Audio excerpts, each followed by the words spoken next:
안녕하십니까. 네, 날이 밝았죠? 이게 이제 세 번째 얘기가 되는데, 첫 번째는 좀 전반적인 얘기를 했고, 전반적인 얘기. 이제 그다음 두 번째는 굉장히 필수적인 어떤 욕망,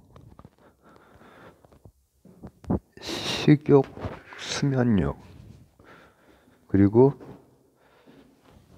죽는 건 아닌데 아주 강렬할 때가 있는 성욕 까지를 얘기를 하면서, 식욕 같은 경우에는, 식욕이나 수면욕은 그러니까는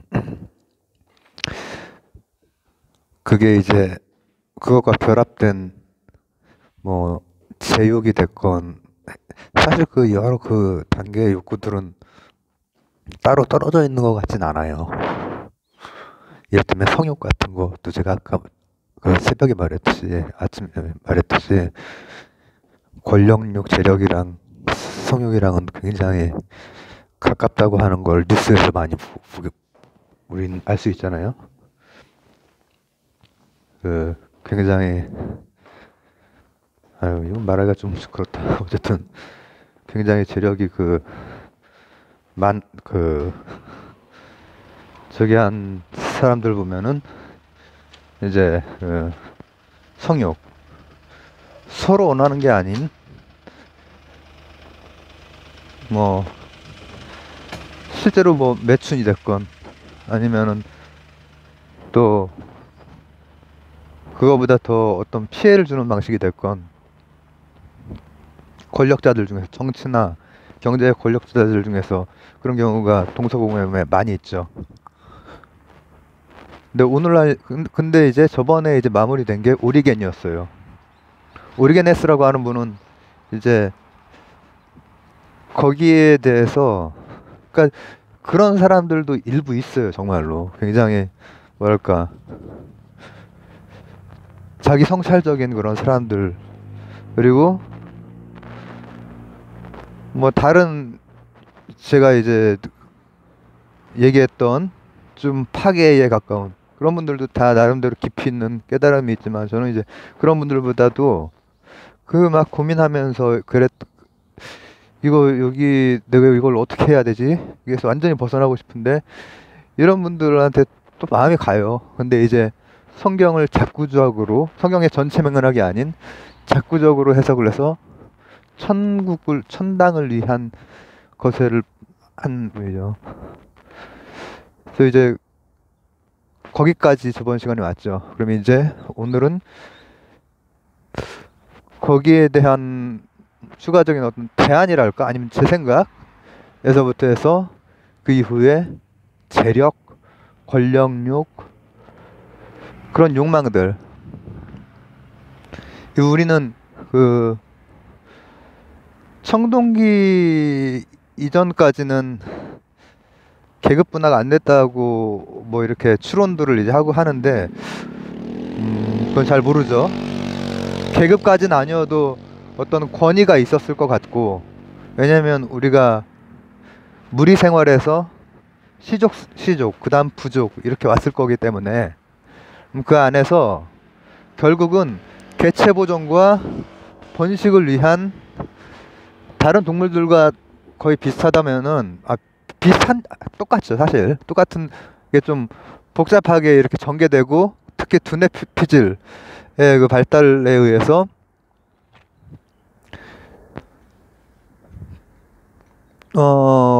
망상적인 회로망이 계속 이렇게 거기에 이제 빠져서 사는 경우가 많죠, 인간은.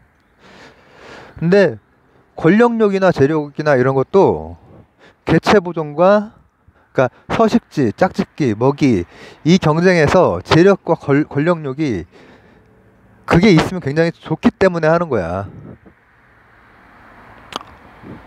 심지어는 그 이를테면 아주 뛰어난 뭐 수학자, 뭐 뉴턴이 됐건, 뉴턴 같은 경우에 이제 만유 인력에 대해서 탁 득도를 한 다음에 그랬던 진짜 인류에서 극소수의 사람들이 있을 거 아니에요. 처음에 산불을 보고 나서 아 이거 불 여기에다가 이렇게 비벼서 하면은 불이 나오겠는데 했던 뉴턴보다 더 뛰어난 과학자, 이름 없는 사피엔스 과학자. 사피엔스 이전에 했긴 하지만 어쨌든. 그리고 그러니까 불을 가져온 사람들은 늘 신화의 대상이 되거든요. 동서고금에. 혹은 아인슈타인. 이 시공간에 대해서 완전히 새로운 그걸 내놓은 또 빛에 대해서. 그리고 뭐 양자역학을 세운 그 여러 일군의 그 젊은 학자들, 그때 당시에 이런 사람들이 느꼈을 그것도 욕망에 대한 보상, 이게 있었을 거라고요. 근데 그것도 가만히 생각을 해보면은 그렇게 해서 이렇게 그 명예욕이 됐건 뭐가 됐건 그걸 명예욕이라고 하기 좀 그렇고, 어쨌든 그런 학술적인 진지한 탐구욕조차도 거기에서 오는 뭔가 보상이 있는데, 그 보상은 아주 다른 동물과 다름없는 생존에 굉장히 도움이 되는 그 프레디 독인가? 깨악소리 지르는, 고음 지르는, 고음이 위험신호. 이제 그 지르는 놈은 죽고 나머지가 피하죠. 그러나 그 용기 있는 놈이 살아남다면 짝짓기에 성공할 가능성이 많거든요. 그리고 그 뛰어난 그 수학자, 뭐 철학자, 뭐 이런 사람들이, 어떤 철학자, 수학자는 평생 독신으로, 칸트 같은 사람은 그렇게 살기도 하지만은, 아인슈타인 같은 경우에 제가 이 전 채널에서 되게 깐 적이 있죠. 제가 아인슈타인 되게 좋아하고 아인슈타인이랑 관련된 그런 영상도 굉장히 많이 찍었는데, 마릴린 먼로와 관련해서 깐 적이 있죠. 그런데 되게 유리한 거야 사실은. 그렇기 때문에 식욕이나 수면욕 같은 개체 보존에서부터 해서 서식지, 짝짓기 경쟁에 성욕에서부터 나머지 것들도 다 연결은 된다라고 생각을 해요. 근데 이제 문제는 식욕, 수면욕에 비해서 성욕부터는 문제가 커지죠. 조두순 사건, 살인의 추억, 기타 등등 전 세계적으로 전쟁 제가 얘기했었죠. 그것뿐 아니라 좋은 그 아주 평범하고 좋은 그런 친구들 중에서도 이제 그거는 그만큼 아주 악행이라고 할 수는 없지만은, 그런 뭐 성매매나 이런 거 기회가 되면은 갑자기 생각이 없어지는, 판단력이 사라지고 바로, 이런 경우가 굉장히 많아요. 이제 그러다가 이제 나중에 이제 좀 달라지기도 하고, 이제 중년이 되고 막 하면서. 근데 젊었을 때는, 군대 가기 전에 애들 보면은 참, 하여튼 안 그런 친구들도 있고요. 제 주위에 저랑 친하다고 해서 뭐 안 그런 친구들하고만 친한 건 아니고, 친한 친구들 중에서도 다를 바 없는, 그러나 상식이나 이런 거에 벗어나지 않고, 그거는 일단은 무슨 남한테 뭐 강간을 하거나 그런 건 아니잖아요. 그런 건 아니지만은 그거에 대해서 한번 생각을 해보는 거예요. 그리고 제 또 가까운 친구들 중에 제가 전에 한 친구가 되게 기억이 난다, 울게 하셔서. 그런 친구 같은 경우에는 그런 면에서까지 저하고 되게 잘 맞고, 제가 아주 존경하는 친구고. 그건 뭐냐면은, 이것도 뭐 짤막하게 그냥 남기는 거고 질서가 없긴 하지만, 지금 모든 욕망들, 모든 계열의 욕망들은 그 자체를 가 영에 수렴하게 하는 어떤 종교적인 그 방식도 있을 수 있고, 필수적인 건 해야지 하는데, 필수적인 걸 할 때 정말 자기 합리화하면서 이 뭐랄까 정도를 벗어나는 방향으로 가는 경우가 되게 많은데, 제가 거기에서 하나 제 나름의 그거를 하자면은, 저는 여러 그 뭐 소설책 같은 것도 이렇게 많이 한때 읽어보기도 하고 그랬는데 아주 기억나는 하나의 구절이 있어요. 아주 오래된 소설이에요. 이생규장전. 맞나? 김시습 선생이, 그러니까 조선 전기분으로 봐야죠. 조선 전기. 이 권력에 참여하지 않고 굉장한 그 식견과 굉장한 그 능력이 있지만 이렇게 밖에서 바깥에 있는 사람, 비판적 지성 비슷하게 이제 그렇게 살았던 분이죠. 뭐 그런 활동을 막 했다기보다 그냥 자유인으로 산 분 같아요. 그래서 그분이랑 같이 동문서학했던 분들이 다 이제 정계 요직을 차지하고 그랬을 때 이렇게 지나갈 때도 함부로 못 대하고 그 야인을, 그리고 그분도 당당하고 아주, 근데 그 여러 가지를 썼죠. 만복사 접후기 뭐 이런 것도 쓰고, 이생장전 같은 경우에 도 그렇고. 아, 내가 지금 근데 어떤 소설에서 그 구절이 나왔지? 근데 그냥 준비 없이 하려니까는. 저는 이를테면은 성욕이라고 하는 것도 이게 신비로운 거거든. 사람이 욕망을 가지고 있다라고 하는 것, 생명 활동을 하기 때문에, 그리고 어떤 방향성, 개체 보존이나 생육하는 이런 방향성을 가지고 있다라고 하는 게 신비로워. 근데 그 신비로운 것 중에서 더 신비로운 건 뭐냐면은, 잊혀지지 않는 어떤 그런 건 뭐냐면, 거기에 이런 표현이 나와요. 그 이제 조선 초기고 막 하니까는, 조선 시대까지만 해도 이슬람이 히잡 하듯이 우리나라도 밖에 나갈 때 드라마 같은 데서는 잘 구현이 안 되는 것 같기도 하고, 드라마 요즘에 잘 안 봐요. 장옷을 입거든요. 그러니까 가려요, 다. 가려. 그리고 가리기 때문에 눈만 살짝 보이는 거예요. 그리고 이제 그 시중을 데리고 이렇게 가고 있고, 또 그 여자 주인공은, 그리고 남자 주인공은 이제 입시 준비를 막 해야 될 때에 잘 안 되는 거지. 지금이나 그때나 뭐 똑같지 않겠어요? 광종 이후, 광종 때는 이제 뭐 정착이 된 거죠. 과거 제가 어느 정도. 그 이전에 이제 독서 삼품가라고 해서 시도를 해봤었죠. 고대 신라에서도.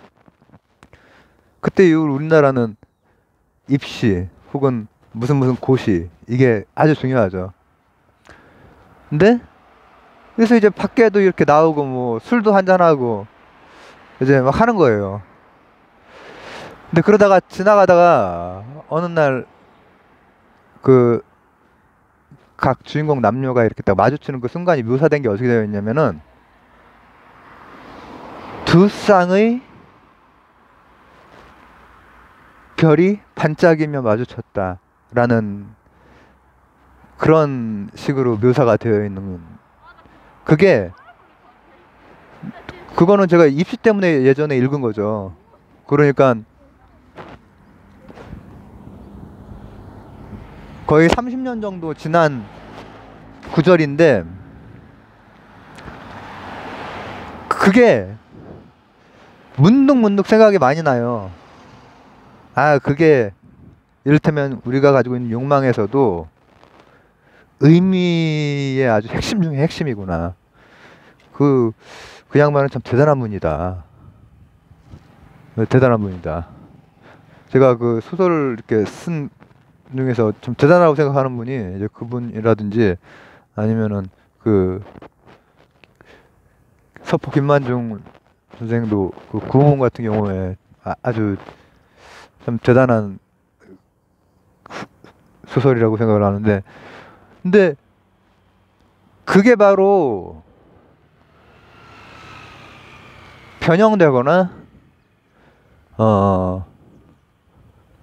변형되는 거, 변형되고 또 남한테 피해를 주는 방식이 되면서도, 되게 그렇게 피해를 주는 사람들은 가책을 느끼지 못해. 그리고 점점 더 자극적인 걸 찾게 되고. 그러니까 우리 우리나라에 그 명문대 나온 사람들이 만든 사이트가 있었잖아요.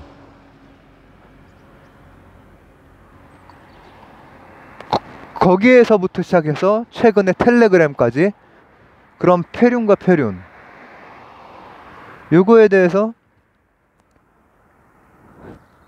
사회적으로 이제 문제가 돼서 사회적으로 처벌도 하고 사회적으로 대응도 하고 하지만 우리 각 개인의 입장에서 욕망이라는 것에 대해서 생각을 해볼 때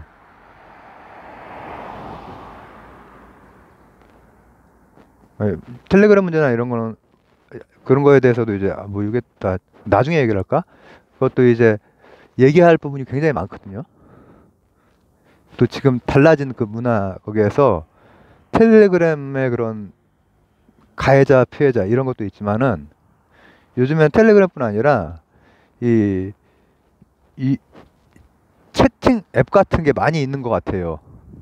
근데 그걸 통해서 이제 청소년들이 일찍부터 여기저기에 손을 대거든요. 요즘에는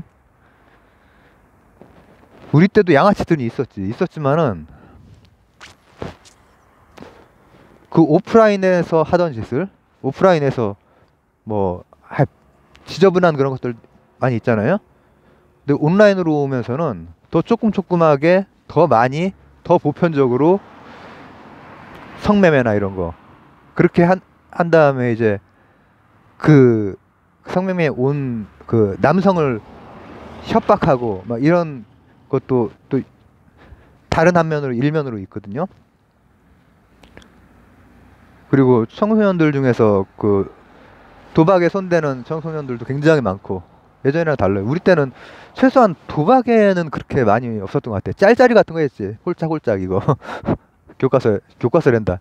책상에 딱 해서 탁 한 다음에 짝 짤짤이 이 정도 했지. 뭐 고스톱이나 포커 이렇게 치는 애들도 있긴 있었지만은 그런 애들은 극소수였고 근데 지금은 그렇지가 않아요. 그리고 그런 집단이 굉장히 많아져가지고 그런 애들이 이제 그 지역의 깡패들이랑 이제 흡수를 하고 그렇게 이제 세상이 바뀌었거든요. 근데 그런 안에서 이제 그게 그런 것들이 일어나는 그 매개가 욕망들이잖아요. 재물욕, 투기하고 싶은 그 욕, 그리고 또 성욕, 성매매하고 그걸 통해서 또 돈을 써내고 욕망과 욕망이 막 결져 있단 말이에요. 근데 최소한 제가 이제 그 오리겐 스스로 거세했다가 나중에 그걸 다시 잘못된 방향의 욕망을 잘라내는 거구나 라고 저번 시간에 했던 거기에서 봤을 때 어떻게 잘라내냐 그것은 어떻게 보면은 뭔가를 안 해야지 이게 아니라 집중해야 될 게 뭐지 하고 그걸 깨치는 게 더 중요한 것 같아요. 근데 제가 그런 거에 대해서 가장 아주 감명 깊게 생각나는 그 구절은 두 쌍의 별이 마주쳤다. 거기에 모든 게 담겨 있는 거야. 두 쌍의 별이 서로가 반짝하는 그 순간이 있단 말이지. 전기가 오는 순간이. 아름다운 순간이. 그게 그 이후에 성욕이랑 연결이 된다고 했을 때는 그 성욕이 뭐라고 하면 좋을까? 뒤끝이 대부분의 이제 성매매를 하거나 이런 경우 혹은 하여튼 남한테 피해를 주고 뭐 이렇게 하는 경우 뒤가 다 안 좋지. 그리고 누군가 굉장히 고통스럽거나 아니면은 어쨌든 간에 별 두 쌍이 딱 마주친 거기 그 방향에서 이루어진 것은